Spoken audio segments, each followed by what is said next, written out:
I didn't raise my voice when Marcus walked past me without speaking. He came through the front door distracted, loosened his tie, tossed his keys onto the counter, and immediately pulled his phone out like whatever was glowing on that screen mattered more than the energy he brought inside our home. I watched him carefully from the kitchen island, not angry, just observing. Because when you lead a marriage, you learn. Chaos never arrives all at once. It slips in quietly, through inconsistency, through emotional laziness, through small moments where someone stops being fully present. Marcus was slowly slipping out of alignment again. Not disrespectful in obvious ways, just disconnected. Disconnection spreads fast if you don't correct it early. But not in this wife-led marriage. I didn't say anything immediately. That's another thing Marcus learned about me over time. I don't react emotionally first. I watch patterns. I created a structure not to dominate, but because I refuse to let chaos destroy the relationship. Because consistency matters more than words. Marcus used to think apologies fixed things. Anybody can apologize and promise to change after they disappoint you. Anybody can say, "Baby, I got you. It won't happen again. I understand now." Oh, baby, trying without discipline changes nothing. And tonight, we're talking about the rules that make Marcus either dependable or slowly lose access to my affection he keeps taking for granted. Let's talk about rule number 3. Consistency matters more than words. Oh, this one right here? This rule exposes everything. Because anybody can apologize. But consistency requires discipline, even when nobody's clapping for you. And for a while, Marcus kept giving me temporary versions of the husband I needed. One week, he'd be very attentive, helpful around the house without being asked, grounded. Next week, he'd drift right back into old habits. He disappeared scrolling on his phone, leaving dishes sitting in the sink overnight, half listening during our conversations, forgetting things I already communicated clearly. I eventually stopped reacting emotionally.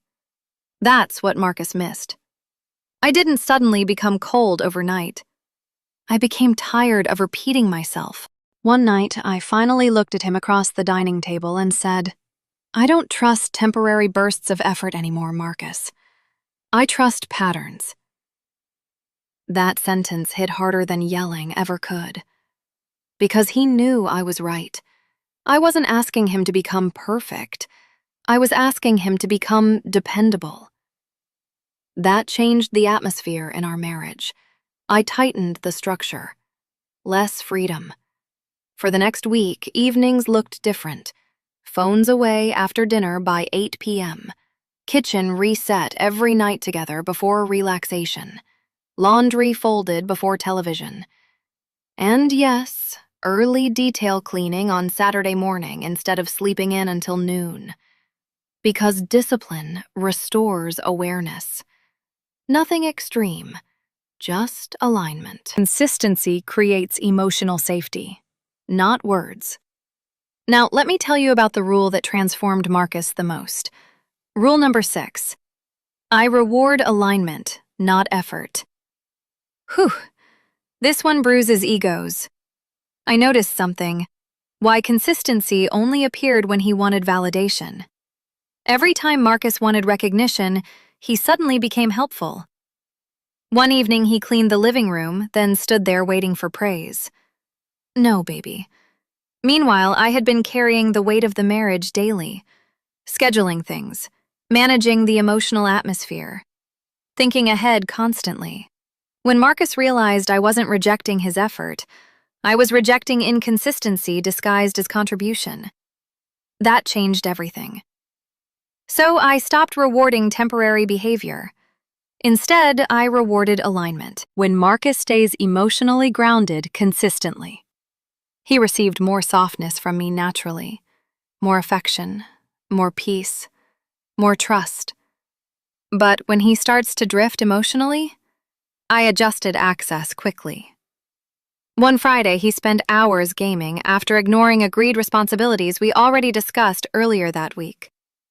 So I smiled gently and said, "All right, looks like your free time needs more structure again." Suddenly, that weekend looked different for him.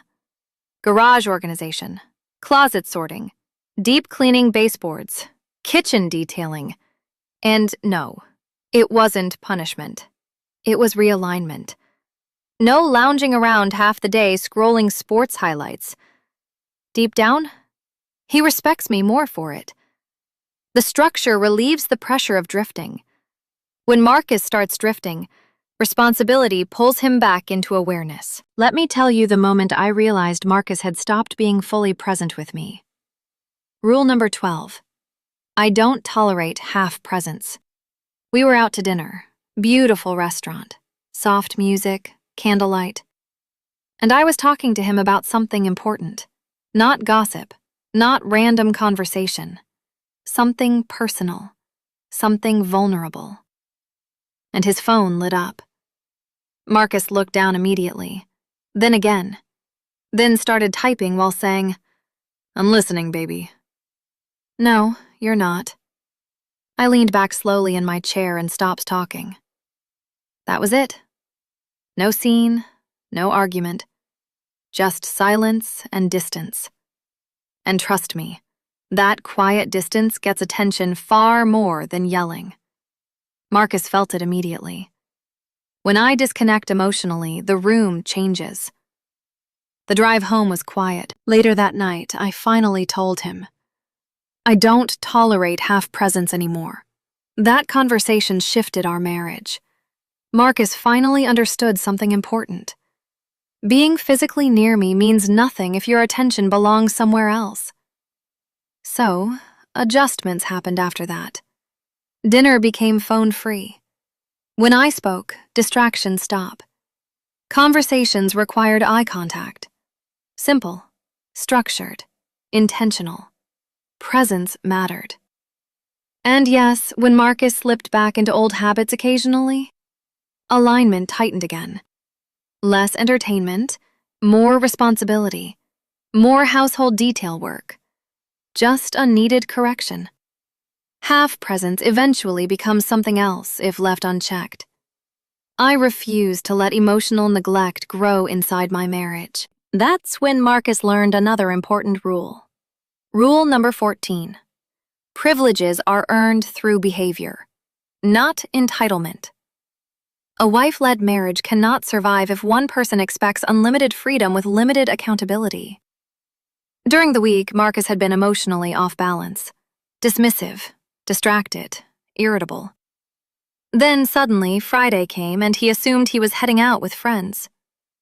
I looked at him calmly and said, "I don't reward imbalance, Marcus." Deep down, Marcus already knew. So instead of boys' night, Friday became a reset night. We organized the house together. Weekly planning discussion. We talked through what was slipping emotionally between us. And once harmony returned, freedom returned naturally, too. That's what people misunderstand about a wife-led marriage. Structure isn't there to control love. Structure protects love. Everybody wants freedom. Nobody wants accountability. Eventually, resentment moves in. But accountability creates stability. Now here's the truth Marcus understands now. Privileges are connected to alignment. This is the rule that ties everything together. Rule 16. My leadership is intentional, not impulsive. Weak leadership reacts emotionally. I intentionally stay grounded. I learned over time that Marcus actually became calmer when I stopped negotiating with chaos. There was a season where I kept softening boundaries because I didn't want conflict. The marriage became sloppy. Communication and respect weakened. Unclear expectations create confusion. One evening, I sat beside Marcus and said something that shifted the atmosphere of the marriage completely. I lead this home intentionally because I love what we are too much to let it drift. That hit him. Marcus finally understood my leadership wasn't about control. It was creating the peace. Once Marcus stopped resisting structure, everything between us became stronger. Our home became calmer. Our conversations became deeper. Even Marcus changed emotionally. Less defensive, less restless. He stopped looking exhausted all the time. Clear directions create peace and grounds him. Maybe that's the part nobody wants to admit. That a wife-led marriages work when both people understand the purpose behind the structure. No ego, no humiliation, just alignment. Maybe that's the part people fear most. Not the rules, not the structure. Because the truth is, a lot of men don't fall apart under a female-led relationship. They become better inside it. Wives don't become colder when they lead. That's what Marcus understands now. My leadership was never about power. It was always about protecting what we built together. So the real question is, could your relationship handle a female-led structure?